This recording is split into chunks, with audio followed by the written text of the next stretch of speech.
गुरु ब्रह्मा गुरु विष्णु गुरुदेवो महेश्वरा गुरु साक्षात ब्रह्मा तस्मै श्री गुरुवे नमः। आज हम आपको श्रीमद् भागवत रहस्य का दशम स्कंद का आगे का भाग सुनाएंगे। कृष्ण क्रीड़ाओं के वर्णन करती हुई गोपियाँ श्री कृष्ण में हो गई। उनके हृदय में लीलाओं का सफुरना होती रहती, उन्हें ध्यान धारणा आदि की जरूरत ही नहीं थी। इंद्र यज्ञ निवारण एवं गोवर्धन धारण। गौ का अर्थ इंद्रियां भी हैं। इंद्रियों का सर्वाधन त्याग से होता है, भोग से नहीं। भोग से इंद्रियां क्षीण होती हैं। भोग मार्ग से हटकर उनको भक्ति मार्ग में ले जाना है। हाँ, उस समय इंद्रियादि देव वासना भी की बरसात कर देते हैं।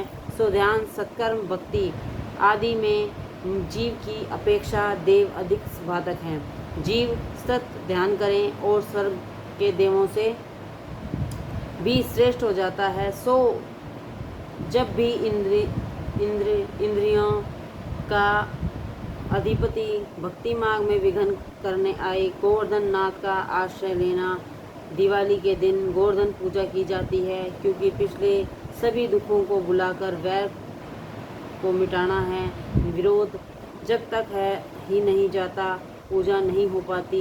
गोवर्धन पूजा के समय कन्हैया 7 बरस का था। पूज्य और पूजक जब तक होते हैं तब तक रास लीला मिलती है। इसी कारण से रास लीला गोवर्धन लीला के बाद आती है। हर बरस नंद बाबा इंद्रिया करते हैं।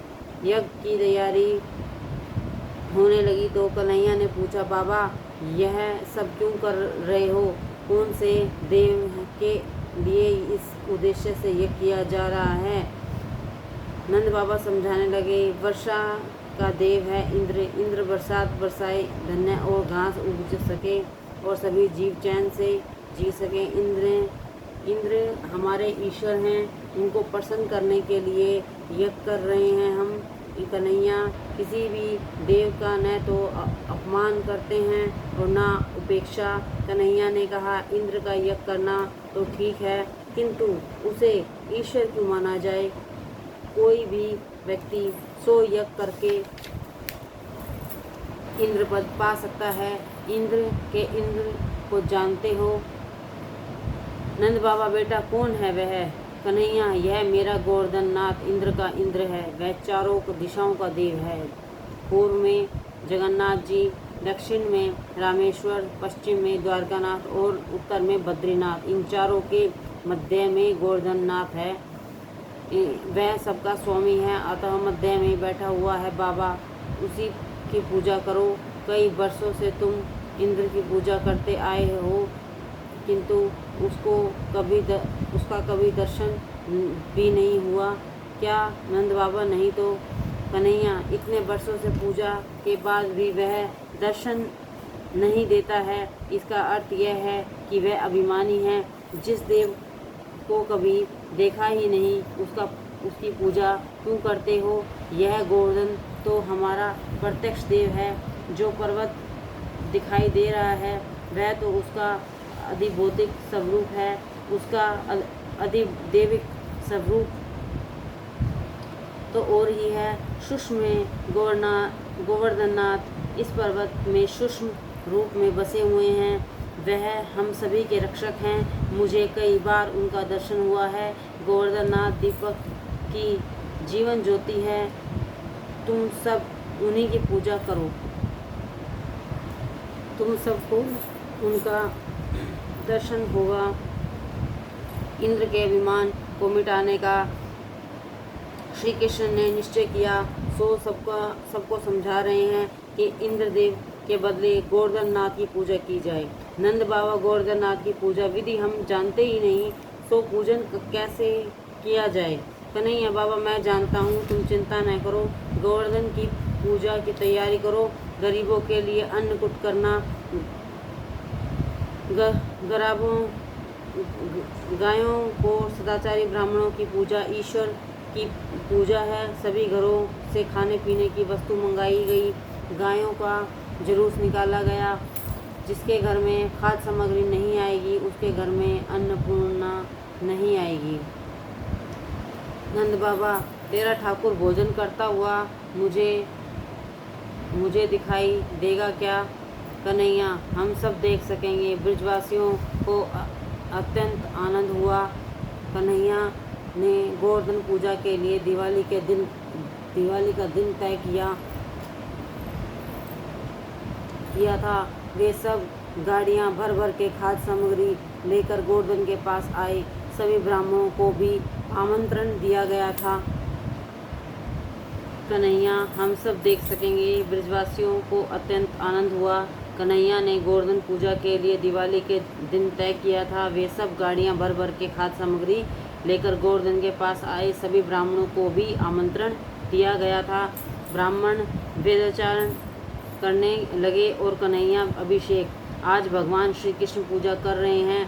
गोपालकों से यमुना जल मंगवाया गया। बालक थक गए पानी लाते लाते तो कहने लगे, कन्हैया, यमुना जी बड़ी दूर है और तेरा देव है बड़ा लंबा चौड़ा, अभिषेक के लिए इतना सारा पानी हम कैसे ला सकेंगे? कन्हैया, अरे मित्रों, मेरा ये गोवर्धननाथ तो बड़ा दयालु है, तुम चिंता ना करो। अब कन्हैया प्रार्थना करने लगा, हे गोवर्धन, मेरे मित्र थक गए हैं। गंगा यमुना तो आपके चरण ही में है, कृपया करके किसी को प्रकट करो। उसी समय गोवर्धन ने गंगा जी प्रकट हुई। इसे मानसिंगा कहते हैं। सभी बालक आनंद से उछलने लगे। नदी आई, नदी आई। कन्हैया ने समझाया कि कोई सामान्य नदी नहीं, गंगा जी है। ब्रजवासी कहते हैं, अभिषेक दर्शन में हमें बड़ा मज़ा आता है। यह ठाकुर जी तो हमें देखकर हंस रहा है। ब्रजवासी चंदन लाए तो कन्हैया ने कहा, ठंड की ऋतु है, सो चंदन से तो मेरे भगवान को कष्ट होगा। बालकों ने कुमकुम का तिलक करने की सोची। कन्हैया, कुमकुम का तिलक कर सकते हो, किंतु वह कहीं नाक में ना चली जाए, नहीं तो छींक आ आएगी। सेवा पूजा करते समय मूर्ति का चेतन मानो, जड़ नहीं। मूर्ति में साक्षात परमात्मा है ऐसा मानो। अपनी देह के प्रति जो प्रेम रखते हो वैसा ही प्रेम भगवान के प्रति रखो। प्रभु भी बड़े आनंद प्रिय हैं। कन्हैया ने अपना एक स्वरूप नंद बाबा के पास रखा और दूसरे से गिरिराज में प्रवेश किया। सब कहने लगे, कन्हैया, यह पर्वत तो सांस ले रहा है। भगवान के 3 स्वरूप है, आध्यात्मिक, देविक और अधिभौतिक। ठाकुर जी ने दही का तिलक किया। दही ना किया मुंह में चली जाए तो भी कुछ हर्ज नहीं होगा। कन्हैया, अब हम ठाकुर जी का चावल से अभिवादन करें। कन्हैया, नहीं, चावल कहीं ठाकुर जी को लग गए तो सब कहने लगे, तो फिर हम क्या करें? कन्हैया, मोती से पूजा करो। यदि प्रेम से मोती से अभिवादन करोगे तो तुम्हारा घर मोतियों से भर जाएगा। भगवान का एक स्वरूप चतुर्भुज भी है, वह अधिभौतिक स्वरूप है। कन्हैया आज अपने को ही प्रणाम कर रहा है। बाबा, यह है साक्षात परमात्मा। ये सब पूछने लगे, कन्हैया अब हमें क्या करना है? तो कन्हैया ने कहा, मेरे प्रभु को भूख लगी है, भोग लगाओ। भगवान को भोग लगाए बिना कभी न खाना। भोग न लगने से वो भूखे नहीं रह जाएंगे, किंतु कभी तुम्हें भूखा रहना भी पड़े, इस जन्म में या किसी भी जन्म में। ब्रजवासी, क्या गोवर्धननाथ भी भूखे होते हैं? क्या वे सचमुच खाएंगे? कन्हैया, हाँ, मेरा नाथ तो दीपक की ज्योति सा जीवन है, प्रत्यक्ष है, यह हमारे सामने ही खाएगा। सभी खाद्य सामग्री प्रकोष्ठ के आकार में रखी गई। ऊपर तुलसी दल भी अर्पण किया गया। वे गोवर्धननाथ, आपको तो कौन खिला सकता है? आप तो समग्र जगत के अन्नदाता हैं। हमारी प्रार्थना है कि आपको भोजन करते हुए निहारे। ठाकुर जी थाली उठाकर खाने लगे। वो बालक आनंद से नाचने लगे। लल्ला, यह ठाकुर जी तो सचमुच खा रहे हैं। सभी बोल उठे, कन्हैया के ठाकुर जी के सचमुच दीपक की ज्योति के समान जीवन और प्रत्यक्ष हैं। सभी को प्रसाद दिया गया। सभी ने रात्रि के समय तलहटी में विश्राम किया। इधर नारद जी इंद्र के पास आए, नारायण नारायण, उस गोपाल के बच्चे ने तेरा अपमान किया है, उसने तेरी पूजा करने के बदले गोवर्धन नाथ की पूजा करवाई। इंद्र ने कोपायमान होकर 12 मेघों को आज्ञा दी, उस गोपाल के बच्चे ने मेरा अपमान किया है, वज्र पर टूट पड़ो और सभी का नाश कर दो। मेघों ने वज्र का हाहाकार मचा दिया। कार्तिक मास में इतनी भारी वर्षा कभी नहीं होगी। सभी भयभीत हो गए। कन्हैया कहने लगा, मेरे प्रभु गोवर्धननाथ सभी की रक्षा करेंगे, उनमें विश्वास रखो। उन्होंने मुझसे स्वप्न में कहा है कि वे मेरी पूजा से प्रसन्न हुए। 7 दिनों तक वर्षा होती रही, उसके बाद उनकी शरण में जाने से वे हमारी रक्षा करेंगे। मेरे भार रहित होकर तेरी उंगली पर खड़ा रहकर सभी की रक्षा करूँगा, ऐसा भी उन्होंने कहा। लाला, ऐसी बात है तो जल्दी जल्दी उठा गोवर्धन को। कन्हैया, मैं अकेला कैसे उठा पाऊँगा, तुम सब भी मेरी सहायता करना। गोवर्धननाथ फूल से हल्के हो गए और कन्हैया की उंगली पर खड़े हो गए।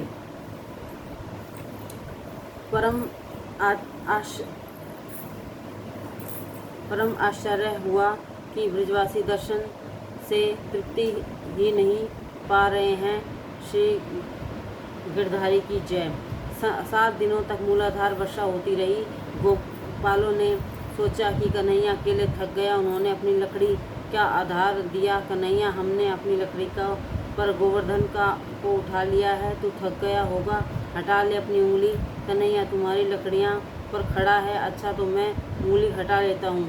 जो ही उन्होंने उंगली हटाई, पर्वत का भार असह्य हो गया। गोपाल पुकार उठा, अरे कान्हा, ये तो नीचे की ओर धस रहा है, जल्दी आधार दे।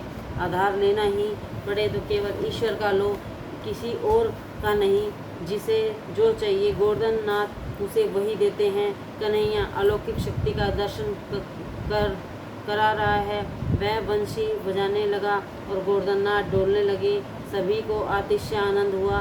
गिरधारी का स्वरूप ऐसा जो दिव्य था, वो ब्रजवासी 7 दिनों तक देह धर्म भूल गए, भूख प्यास भी भूल गए। इस प्रकार 7 दिनों तक भगवान श्री कृष्ण ने गोवर्धन के तले सभी ब्रजवासियों और गायों को के आदि की रक्षा की। अब इंद्र को कन्हैया के वास्तविक स्वरूप का भान हुआ। वह तो साक्षात परमात्मा है। उनका विमान हवा में हो गया। वह प्रार्थना करने लगा, मेरी भूल हो गई नाथ, मुझे क्षमा करो। मेघों को भी रुक जाने की आज्ञा दी। सभी ब्रजवासी बाहर आए और ब्रज में गए। इंद्र ने भी श्री कृष्ण का दूध से अभिषेक किया। उस दूध में जहाँ इकट्ठा किया गया था उसे सुरभिकुंड कहते हैं।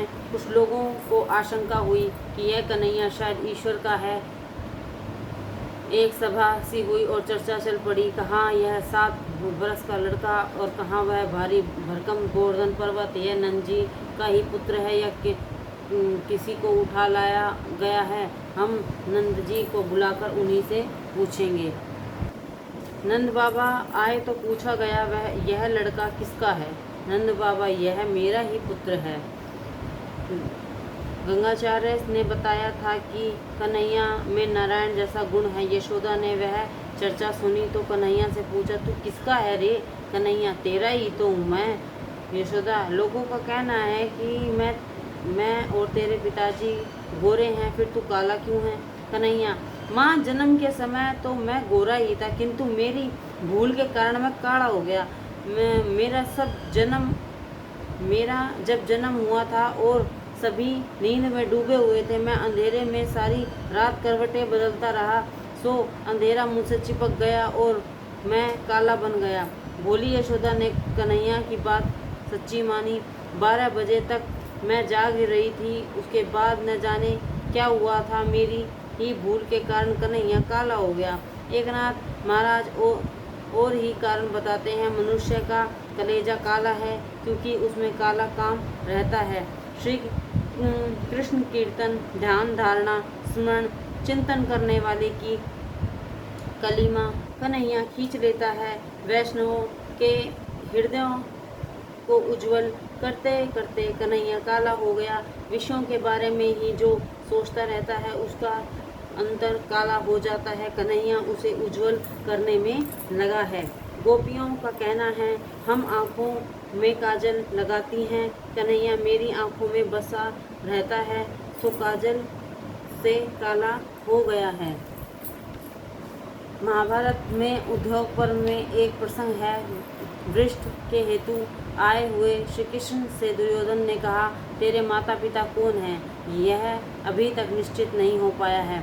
नंद यशोदा तेरे माता पिता हैं तो तू काला क्यों है? श्री कृष्ण, मैं कौरवों के काल बनकर आया हूँ, सो काला हूँ। किंतु दुर्योधन से ऐसी बात करने वाले श्री कृष्ण राधा से कुछ और ही कहते हैं। लीला कुंज में दोनों विराजमान थे। राधा ने प्यार से पूछा, नाथ वैसे तो तुम सुंदर हो, किंतु श्याम क्यों हो? श्री कृष्ण, वैसे तो मैं गोरा ही था, किंतु आपकी शोभा को वृद्धिगत करने के लिए श्याम हुआ हूँ। आपका सौंदर्य बढ़ेगा तो लोग आपकी प्रशंसा करेंगे। यदि हम दोनों ही गोरे होते तो आपकी प्रशंसा कौन करता? इंद्रादि देव श्री कृष्ण की पूजा करने आए। आपके वास्तविक स्वरूप को हम जान न सके, पहचान न सके, हमें क्षमा करें। सुरभि ने कन्हैया का अभिषेक किया। गोवर्धन लीला रहस्यमयी है। इस लीला के बाद रास लीला आती है। गोवर्धन लीला ज्ञान और भक्ति बढ़ाती है। जब ईश्वर के व्यापक स्वरूप का अनुभव हो पाता है तभी ज्ञान और भक्ति बढ़ती है।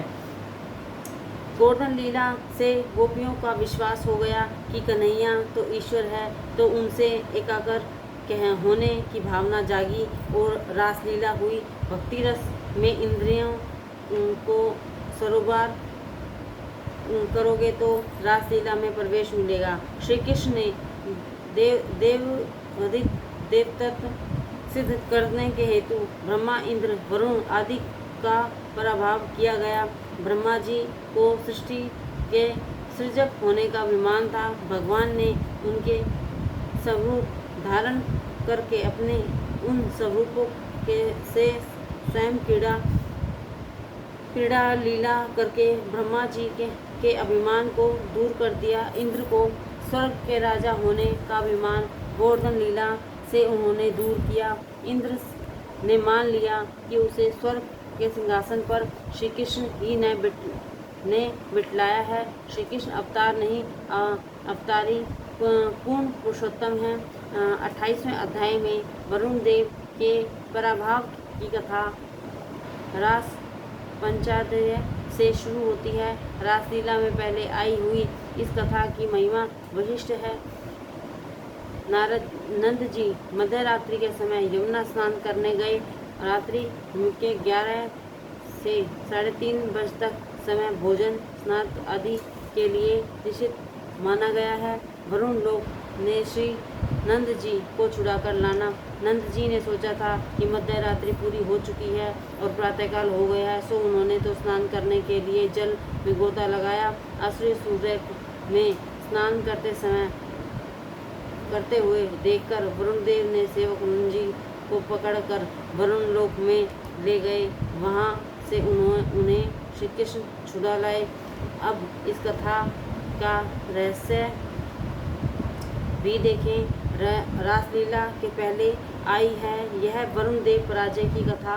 वरुण देव जीव के स्वामी हैं और उनके सेवक दूत हैं षणरस।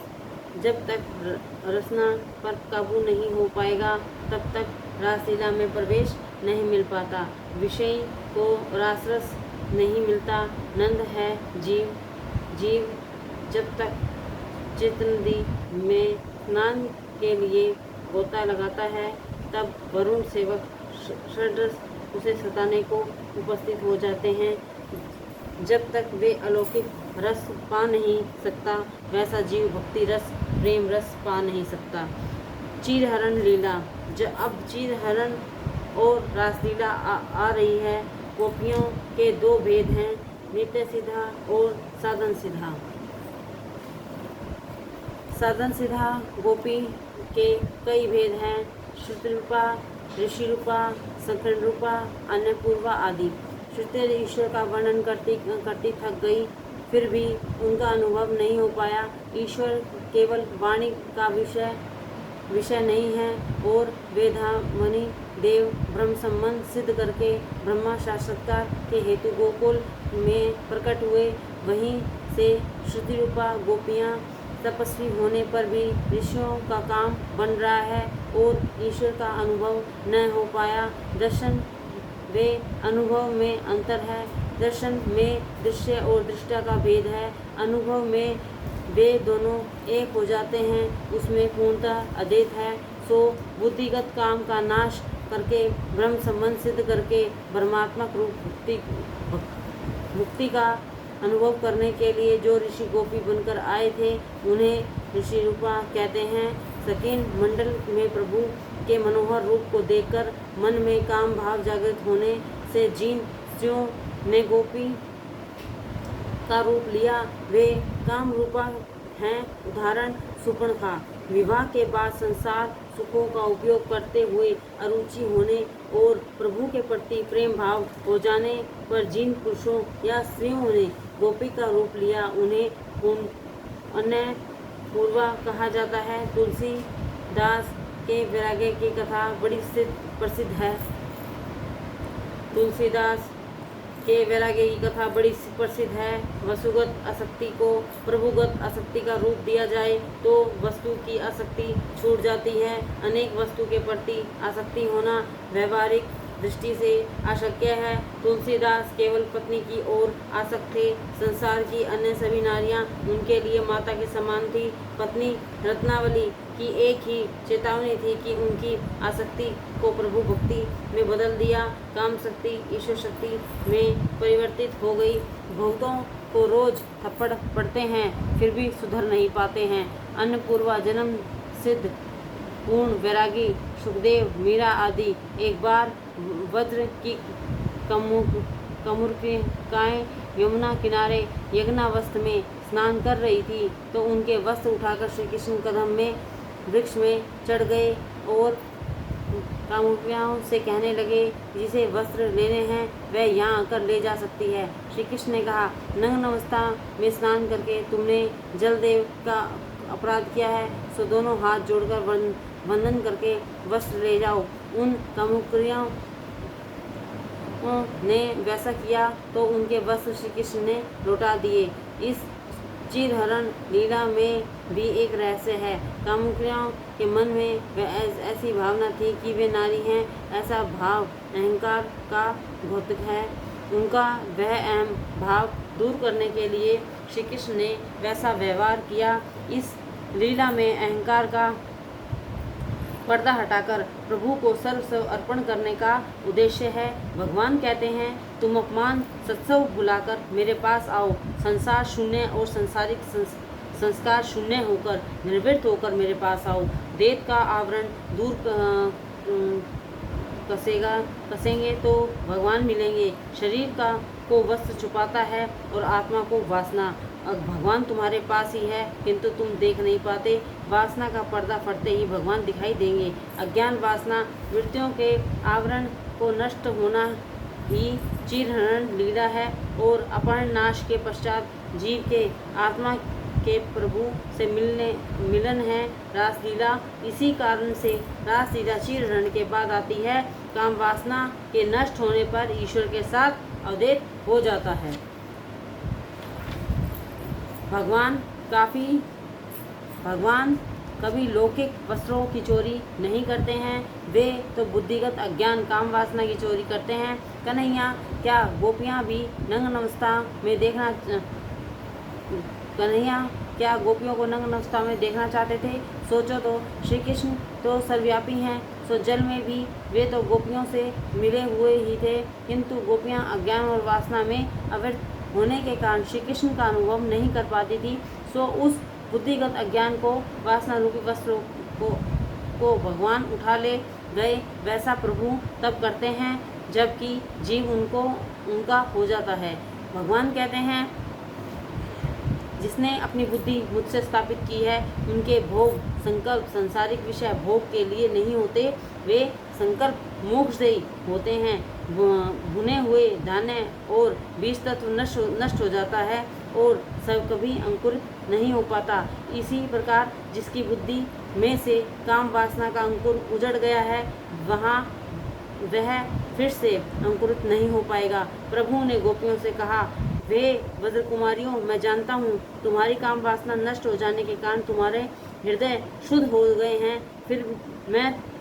फिर तुम्हें मेरा ध्यान भी धरते रहना है। ऐसा करने से तुम्हारे मन में समाया हुआ सूक्ष्म मल नष्ट होगा और तो मुझसे मिलन होगा। शरद ऋतु की रात्रियों में मेरे साथ तुम भ्रमण कर पाओगी। शरद ऋतु की रात्रि निर्मल होती है, तुम भी हर तरह से शुद्ध निर्मल शुभ हो पाओगे, तो ईश्वर के साथ क्रीड़ा कर पाओगे। जीव ईश्वर से मिल सकेगा, तभी रासलीला होगी। जीव ईश्वर के मिलन के लिए पहले तो पूतना वासना का नाश किया जाए।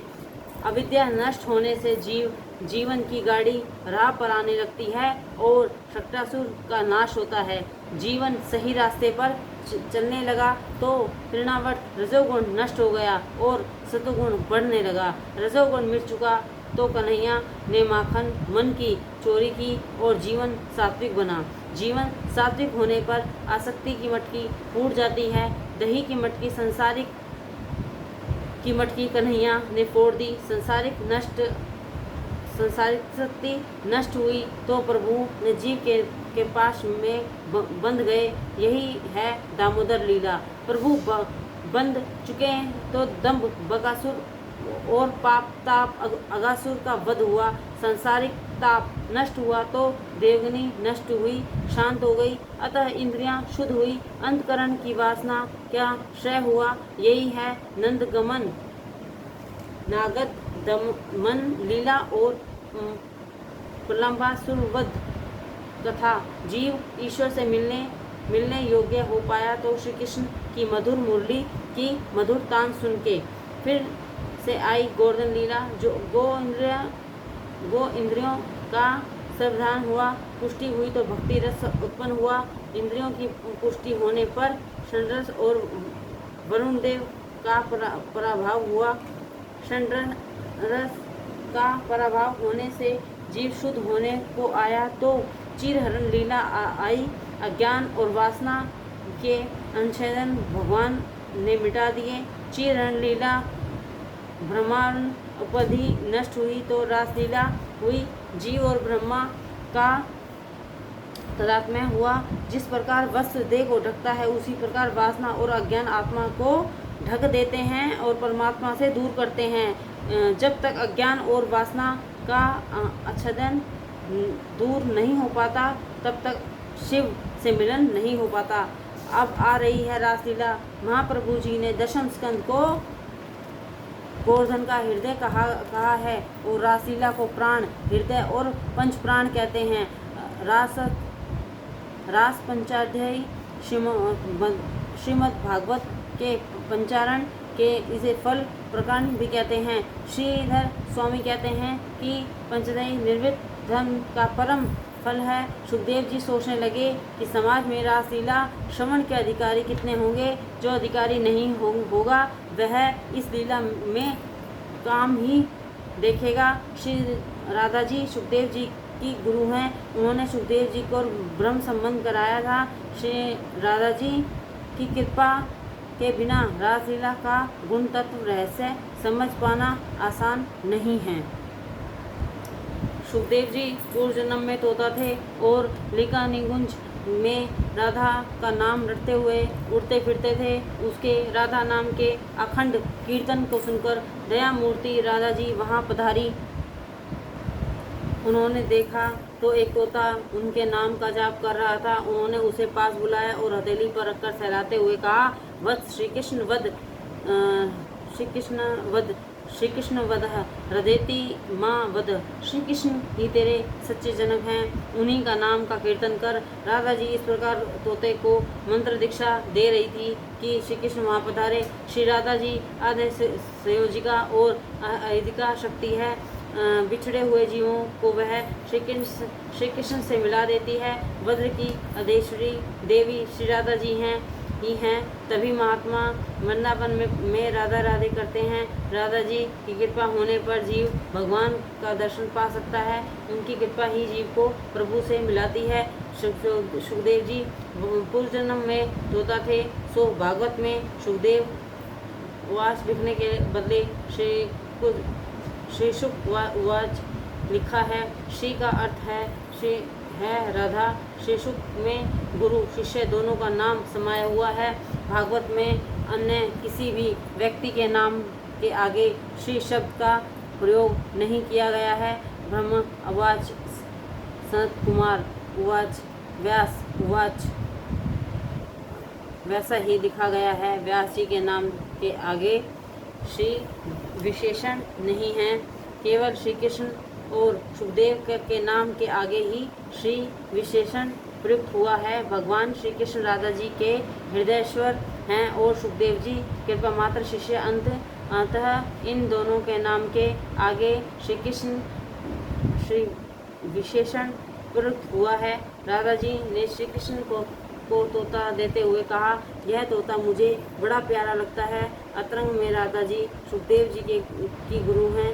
जो परमात्मा के साथ संबंध जोड़कर आता है वह है महाप्रभु। उसका नाम प्रकट रूप से कैसे लिया जाए। भागवत में सुखदेव जी ने राधा जी का प्रकट रूप से नाम लिया है। सुखदेव जी ने सारी रासलीला की कथा बड़े विवेक से की है। गोपी प्रेम की बातें अधिकतर अप्रकट ही रखी हैं।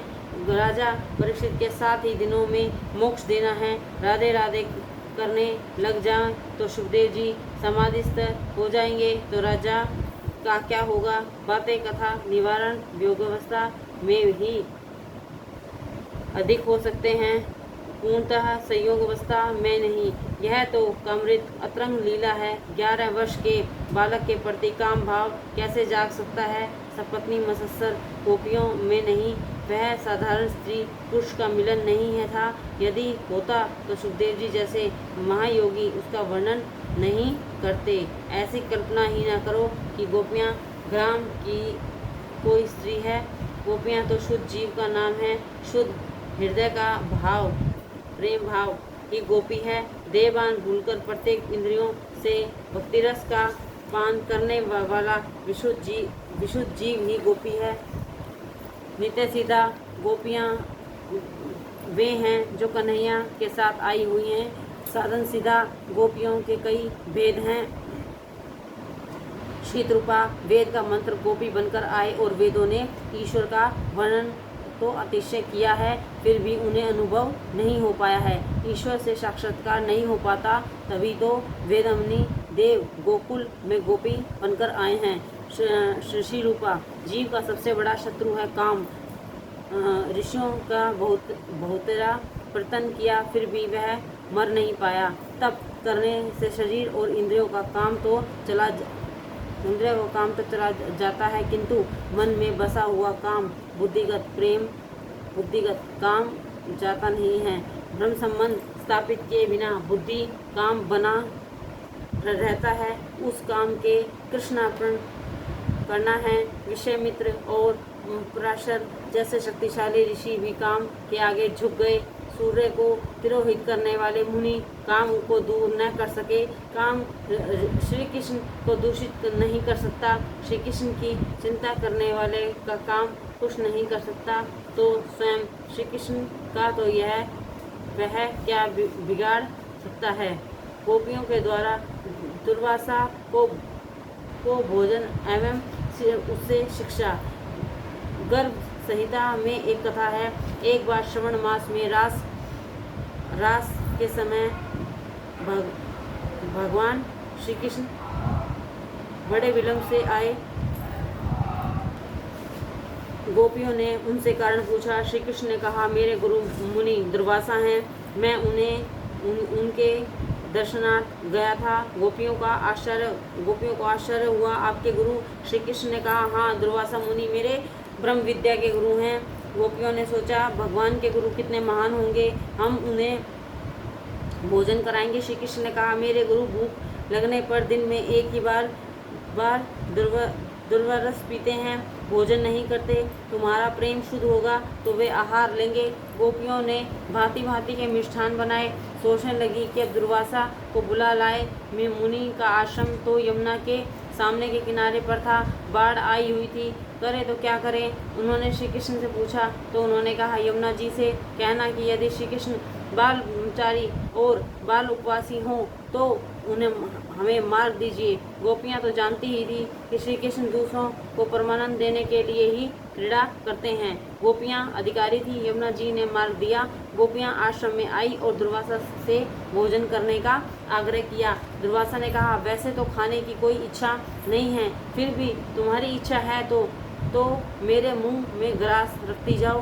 गोपियों ने जो कुछ खिलाया वह सब कुछ उनके पेट में चला गया। गोपियों ने सोचा कि ऋषि की संतान होगी ही नहीं, सो खाते समय याद न आई। उन्होंने दुर्वासा जी से पूछा, आपने भोजन तो भली बात किया है ना। दुर्वासा, नहीं तो मैं नित्य उपवासी हूँ। यदि मेरी बात जचती नहीं है तो यमुना जी से कहना कि यदि दुर्वासा नित्य उपवासी हो तो मुझे मार दे। बिल्कुल वैसा ही हुआ।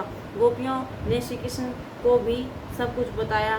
गुरु शिष्य दोनों बराबर के हैं। इतनी सारी रानियां होते हुए भी श्री कृष्ण बाल ब्रह्मचारी हैं और मिष्ठान का ढेर ढकार जाने वाले ऋषि दुर्वासा नित्य उपवासी। ये कैसे ब्रह्मचारी हैं और यह कैसा उपवासी। दुर्वासा को किसी भी प्रकार की वासना नहीं है।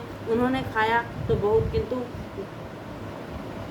किंतु बिल्कुल स्वाद लिए बिना ही खाने वाला और खिलाने वाला नारायण है।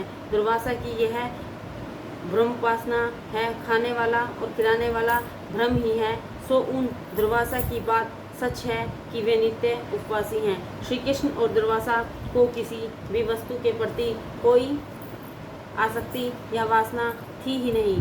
सब कुछ भोगकर भी वे निष्कामी थे। श्री कृष्ण ने गृहस्थाश्रम और सन्यासाश्रम का समन्वय कर दिखाया। वे निष्काम ही हैं। निष्काम श्री कृष्ण का ध्यान करने वाला व्यक्ति स्वयं निष्काम हो जाता है। क्षीरहरण लीला में ऋषि रूपा गोपियों 5-6 वर्ष की कुमारी थी। उन कुमारिकाओं की इच्छा है कि श्री कृष्ण उनके पति के रूप में मिले। इसमें भाषा तो लौकिक है किंतु रहस्य अलौकिक। जब तक जीव आवरण के अंदर होता है तब तक वह ईश्वर से मिल नहीं पाता। श्री कृष्ण ने सखियों के उपयुक्त समय में मिलने का वचन दिया था। ध्यान रहे कि रास में गोपियों की देह से मिलन नहीं है। गोपियों ने 5 भौतिक शरीर का त्याग कर दिया है। इन गोपियों का स्वरूप प्रकट चिंतन में आनंद रूप है। पंचमभूत के शरीर को परमात्मा स्पर्श नहीं करते। भागवत में स्पष्ट कहा गया है कि रासलीला पंचभौतिक शरीर के त्याग के बाद ही हुई थी।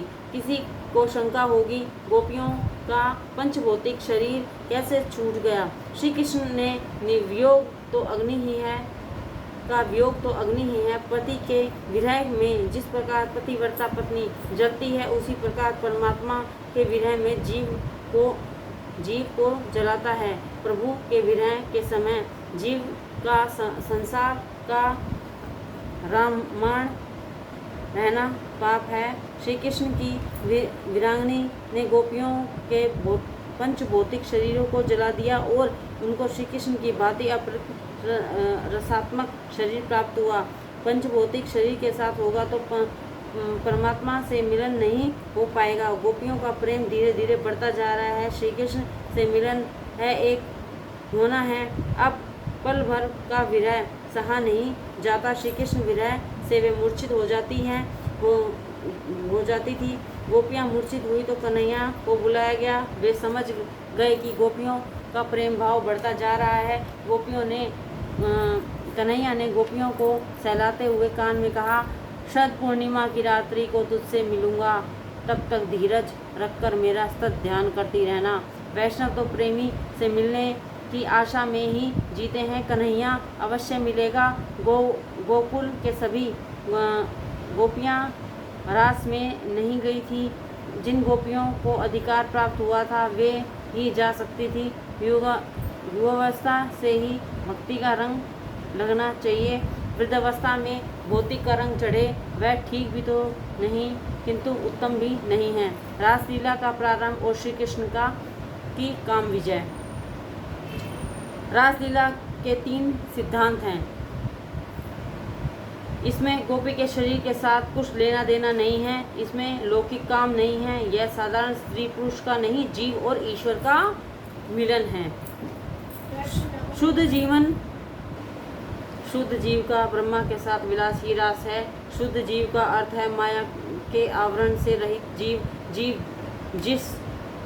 ऐसे जीव का ही ब्रह्मा से मिलन होता है। सुखदेव जी कहते हैं इस लीला का चिंतन करना है, अनुकरण नहीं। श्रृंगार और वरुण रस का एकव्य सिद्ध करना प्रधान रूप से आवश्यक है। पति के वियोग में छटपटाती पत्नी की भांति ईश्वर के वियोग में जीव छटपटाता है, ऐसा बताना ही रासलीला के हेतु है। ठाकुर जी के विरह में जिसकी काया तृप्त नहीं हुई है, उसे वे मिल नहीं पाते। उसे आतुरता का यथार्थ वर्णन करने के लिए श्रृंगार रस का आश्रय लिया गया है। रास में आत्मा और परमात्मा के निर्विकार मिलन है। श्री कृष्ण की यह काम विजय लीला है। शरद ऋतु की पूर्णिमा की रात्रि आ गई। रासलीला काम लीला नहीं है, काम तो काम विजय लीला है। श्री कृष्ण के पास काम जा नहीं सकता। लौकिक का आभास होने पर भी यह क्रिया काम विकारित है। श्रीधर स्वामी इसे काम विजय लीला कहते हैं। ब्रह्मादि देवों की पराजय हुई तो कंदर्प कामदेव का अभिमान जाग उठा है कि अब तो मैं ही सबसे बड़ा देव हूँ। उसने श्री कृष्ण के पास जाकर मल्ल युद्ध का प्रस्ताव रखा। काम का एक नाम मार भी है, इसे सभी मारते हैं। श्री कृष्ण ने कामदेव से पूछा, शिवजी ने तुझे भस्मीभूत कर दिया था, वह क्या भूल गया है तू? कामदेव ने श्री कृष्ण से कहा, मर्यादा का पालन तो साधारण जीव के लिए है, ईश्वर के लिए नहीं है। शरद पूर्णिमा की रात्रि में आप युवतियों के साथ विहार कीजिए। उस समय मैं बाण चलाऊंगा तो जीतेगा वह ईश्वर कहलाएगा। काम ने सोचा था कि श्री कृष्ण को हराना बड़ा आसान है, क्योंकि वह सारा दिन गोपियों के साथ मुक्त सहचार करते रहते हैं। श्री कृष्ण तेरी यही इच्छा है तो वैसा ही होगा। रासलीला में मंगलाचरण में श्रीधर स्वामी ने कहा है, ब्रह्मादि देवों का पराभव हुआ तो कामदेव को गर्व हुआ और वह भगवान से युद्ध करने आया। भगवान ने उसको हरा दिया। वह रासलीला काम तो पराभव के हेतु ही है। श्री कृष्ण विहार तो गोपियों के साथ ही कर रहे थे, किंतु उनका मन तो निर्विकारी ही था।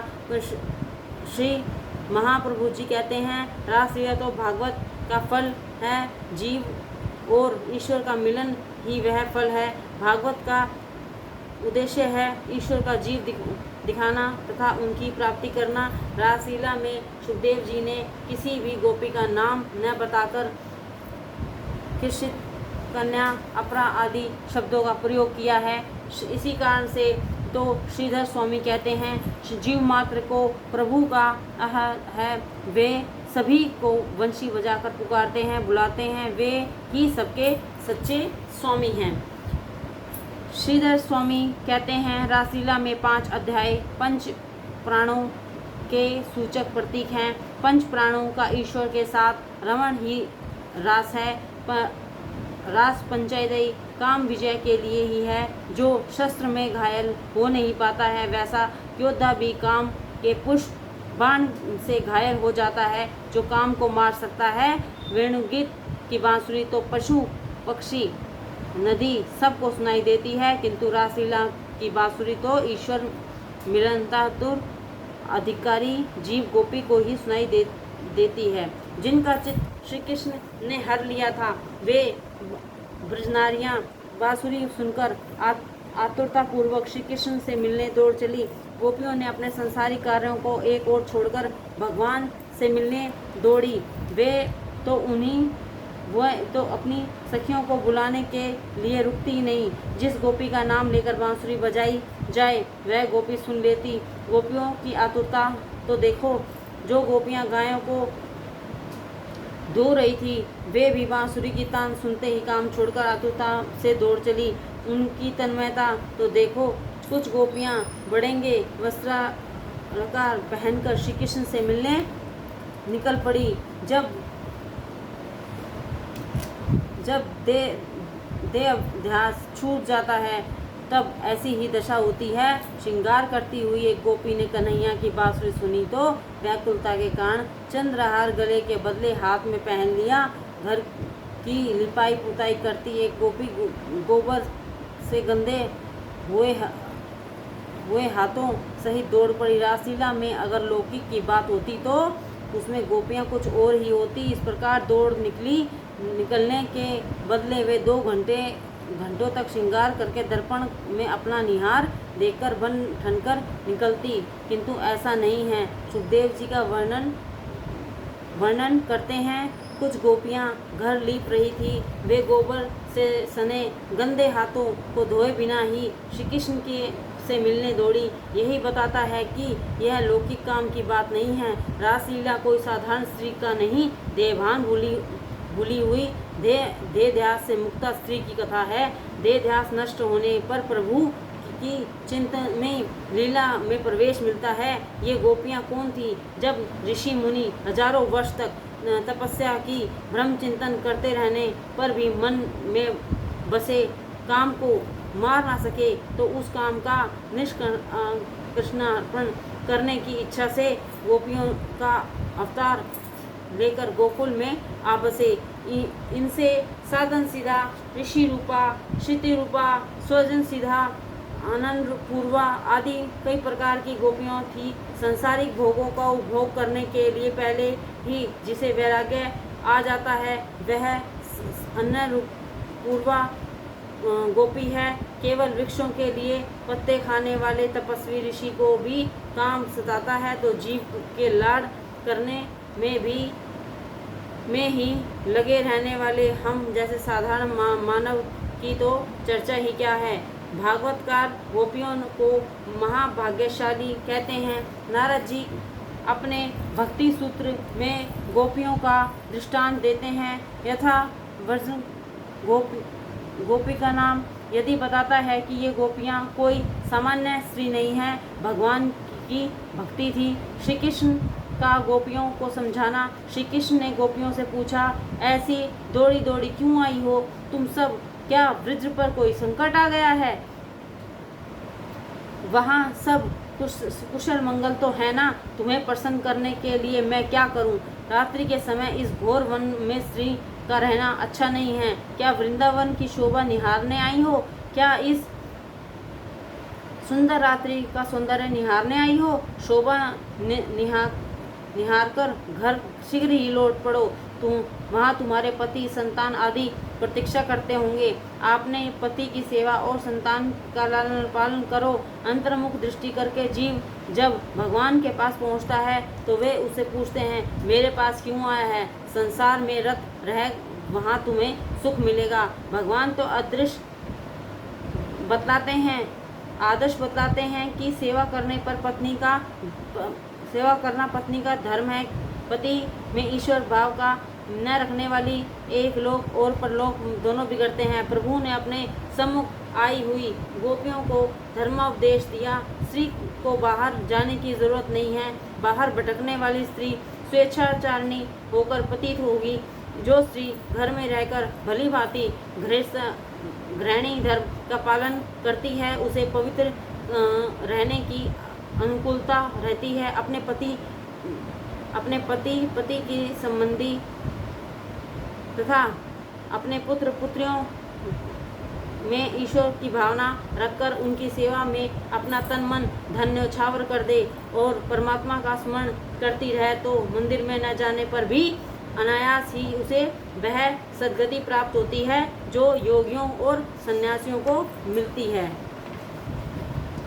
पति में और पुत्र पुत्रियों में ईश्वर का अंश देखो और उनकी जी जान से सेवा करो। उनके साथ साथ रह करके ही ईश्वर का चिंतन करो। पति में ही ईश्वर की भावना करके वियोग अवस्था का अनुभव करके स्मरण और ध्यान से चित्त एकाग्र करो। तुम सब अपने अपने घर जाओ। माता अनुसुईया और पति सेवा के बदले ही तो ब्रह्मा विष्णु महेश को बालक बना दिया था। पतिव्रता धर्म सबसे बड़ा है। श्री कृष्ण उन गोपियों से कहते हैं, अपने घर जाओ, उस महान पतिव्रत धर्म को छोड़कर यहाँ क्यों आई हो? अपने पति और संतान को भगवान का अंश मानकर प्राणपण से सेवा करोगी तो घर में रहने पर भी तुम्हारा कल्याण होगा। श्री कृष्ण कहते हैं, मेरे संयोग की अपेक्षा मेरे वियोग में तुम्हें कई गुना अधिक सुख मिलेगा। वियोग अवस्था में मेरा भली भांति ध्यान स्मरण होता रहेगा और प्रेम भी अधिक पुष्ट होगा। योग अवस्था में दोष दर्शन शुरू हो जाता है। योग अवस्था में गुणों का ही स्मरण चिंतन होता रहता है। तुम्हारा प्रेम शुद्ध होगा तो तुम मेरे स्वरूप को प्राप्त कर सकोगी। अपने पति और संतान को छोड़कर यहाँ दौड़ आना ठीक नहीं है, उचित नहीं है। भगवान ने गोपियों को घर लौटने की आज्ञा दी थी तो उन्हें दुख हुआ। आज भगवान वैसे निष्ठुर हो गए हैं। उन्होंने भगवान से पूछा कि आज आप ऐसा क्यों कर रहे हैं? भगवान ने उनसे कहा, देह का स्वामी पति है। इस शरीर का कोई पिता होगा, पति होगा, किंतु आत्मा का पिता पति कोई नहीं होता। आत्मा का धर्म प्रभु से मिलन। इस प्रकार भगवान ने उनको देह धाम का उपदेश दिया तो गोपियां प्रभु के अंतर धर्म का उपदेश देने लगी। आज आप ऐसे निष्ठुर क्यों हो गए हो? आप ही ने तो गीता में कहा है कि जो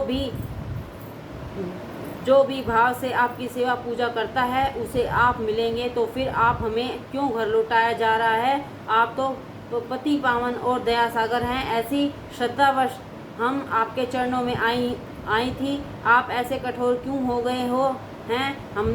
हमने संसार में कभी विषयों का मन से त्याग करके आपके चरणों की शरण लेने का अटल निश्चय किया है। सभी विषयों को मन से त्याग करके भगवान के चरण में जाने वाला जीव ही गोपी है। तथा शब्द विषयों का शारीरिक त्याग दर्शाता है और संतत शब्द विषयों का मानसिक त्याग असाधारण त्याग दर्शाता है। हम सभी विषयों का शारीरिक और मानसिक त्याग करके आपके चरणों में आई हैं। आपके लिए हमने सर्वस्व त्याग किया। संसारिक विषयों का विवेक पूर्वक त्याग करके केवल आपसे मिलने के लिए हम आई हैं। हमारी अपेक्षा न करें। हमारे मन में आपके सिवाय और कुछ भी शेष नहीं है। गोपियाँ भगवान से कहती हैं कि पति के पास तो वह स्त्री जाएगी जिसके मन में विकार वासना अभी शेष है। विकार वासना त्यागी तभी प्रभु के निकट आएंगी। हम निर्विकारी हैं सो आपके पास आई हैं। भगवान क्या प्रमाण है हमारी निर्विकारता का? गोपियाँ आप ही हैं प्रमाण। आप क्योंकि हमारे हृदय में आप भी विराजते हैं। के देवो यह साक्षी, जो मन में साक्षी रूप निहारता है वह ईश्वर है। वे मन के भाव कुभाव को परख लेता है। यदि इसमें कोई विकार है भी तो वह आपसे छिपा तो होगा ही नहीं। आप किल बंधुत्वा है, अब तो एक ही इच्छा है, आप ही वासना बाकी है। आप एक ही वासना बाकी है आपसे मिलने की। ईश्वर परिपूर्ण वैराग्य प्रेम भक्ति और ज्ञान मांगते हैं। उनको कुछ की ओछा इच्छा अधूरा स्वीकार्य नहीं है। पति सेवा की जो आज्ञा आपने हमें दी है शिरोधार्य है। हमारे शरीर के पति घर में हैं किंतु आत्मा के पति तो आप हैं। आप पति में ईश्वर की भावना रखकर उसकी सेवा करने को कहते हैं, किंतु पति में ईश्वर की भावना तो उस स्त्री के लिए आवश्यक है जो आपको देख नहीं पाती है। हमने आपके प्रत्यक्ष दर्शन किए हैं सो अन्य किसी व्यक्ति में ईश्वर का आरोप करने का प्रश्न नहीं उठता। भावना कल्पना आरोपण और वियोग अवस्था में करना पड़ता है, संयोग अवस्था में नहीं। परमात्मा के यह किसी व्यक्ति के प्रत्यक्ष दर्शन का अवतार न मिलता हो तभी उससे संबंधित मूर्ति छवि न अन्य किसी वस्तु में उसका दर्शन हम करते रहते। हमने तो आपके प्रत्यक्ष दर्शन किए हैं तो फिर आपको छोड़कर अन्य में भावना क्यों करें? और पति कौन है? पति मृत्यु के भय से जो रक्षा करे वही पति है, मृत्यु के जाल से मुक्त कराए वही पति है। ऐसे तो एकमात्र आप ही हैं, जीव मात्र के सच्चे पति तो ईश्वर ही हैं। आप सबके अन्य स्वामी के, अतः हमने सोच समझकर ही आपके चरणों का आश्रय लिया है। नाथ एक प्रश्न पूछें? प्रभु ने अनुमति दी। गोपियाँ, पतिव्रता नारी का जो धर्म आपने बतलाया है उसका फल क्या है? श्री कृष्ण, मन शुद्ध होता है। गोपियाँ, मन शुद्ध होने पर क्या फल मिलता है? श्री कृष्ण, उस शुद्ध मना जीव को परमात्मा मिलते हैं। धर्म का पालन चित्त शुद्धि के लिए है, चित्त शुद्धि का फल है प्रभु मिलन। गोपियाँ, आप तो हमको मिल ही गए हैं, तो फिर हम उस चक्कर में क्यों फंसे? आप ही हमारे सच्चे पति हैं, हमारा त्याग ना कीजिए। भगवान कहते हैं, यदि मुझे ही तुम अपना सच्चा पति मानती हो तो मेरा कहा तुम्हें मानना होगा। जाओ, घर जा कर के पति संतान की सेवा करो। यदि लौकिक पति स्वार्थी हो फिर भी मेरी आज्ञा है कि उसी की सेवा करो। गोपियाँ, हजारों जन्मों तक यह सब कुछ झेलकर हम थक गई हैं। यदि बाद में आप ईश्वर मिले हैं तो हम वापस क्यों लौटें? फिर भी आपकी आज्ञा है सो जाना पड़ेगा ही, किंतु आपके लौकिक पति की सेवा करने के लिए मन को चाहिए ही। अब मन की तो आपने चोरी कर ली है, आप हमारा मन लौटा दें तो घर जाकर के लौकिक पति की सेवा करेंगे। हमारा चित्त लौटा दीजिए।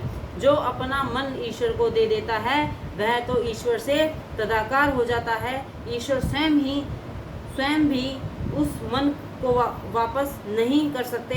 श्री कृष्ण, जिसके चित्त की मैं चोरी करता हूँ उसका वह चित्त तो मुझसे एकाकार हो जाता है, उसे मैं वापस नहीं कर सकता। तुम्हारे मन की भी यही दशा है। दूध में मिली हुई मिश्री कभी अलग हो सकती है क्या? किसी प्रकार उसे अलग नहीं किया जा सकता।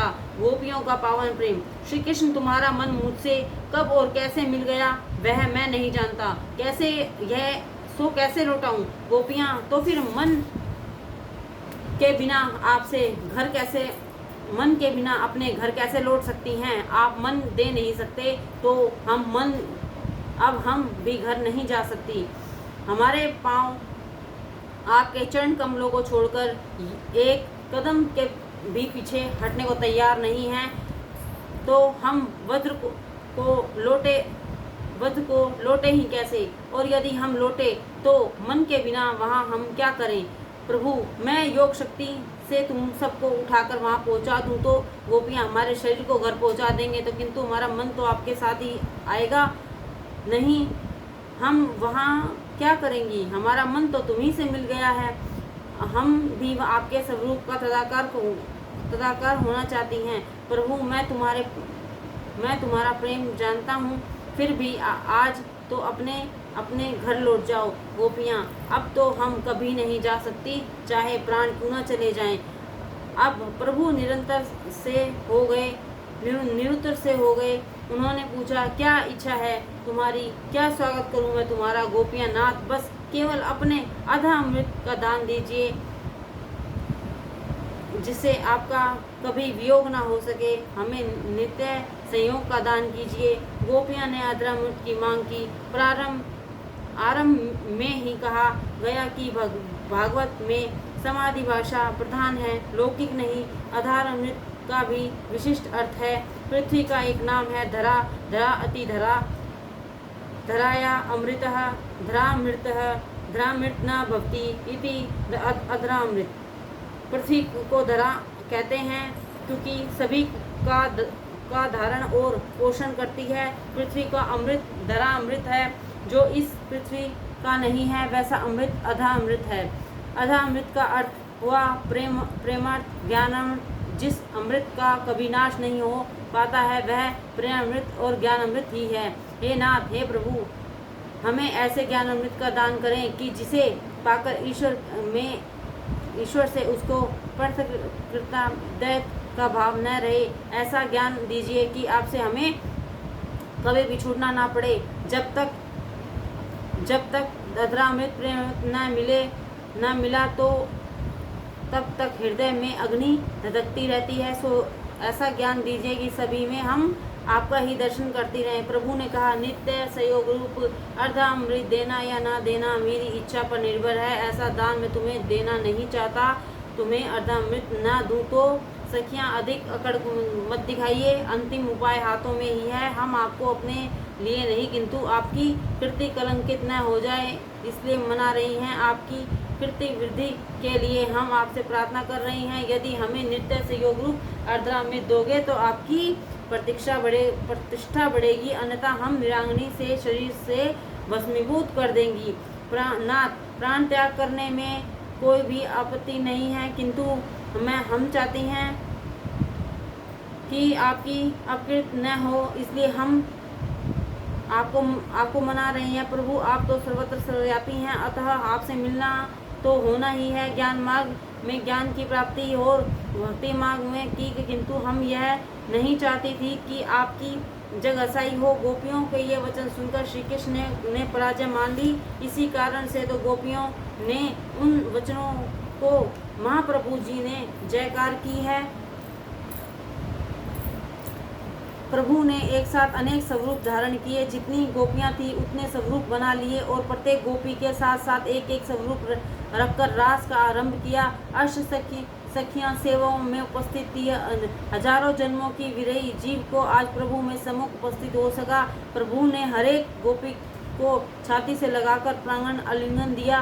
गोपियों को शुद्ध जीवों का परमानंद प्राप्त हुआ। जीव आज ईश्वर में हो गया, वे दोनों एक हो गए। इस मिलन से जीव और ईश्वर दोनों ही आनंद हुए। गोपियां कृष्ण में भगवान में हो गई।